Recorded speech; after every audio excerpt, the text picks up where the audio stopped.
সেই ব্যাপারীরা আমরা অত্যন্ত দুঃখের সাথে জানাচ্ছি এই কথার প্রতিবাদে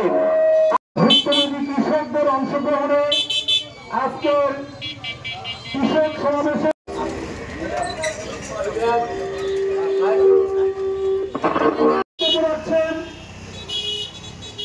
শহীদুল ইসলাম ন্যায্য দাম দিতে হবে, সার কীটনাশকের ঔষধ ন্যায্য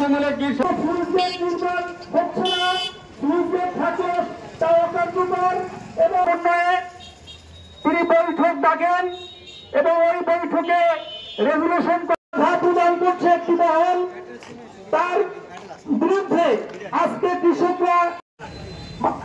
500 গ্রাম বেশি নেওয়া যাবে না, 40 কেজিতেই মন নিতে হবে। শিকার হয় কৃষকরা,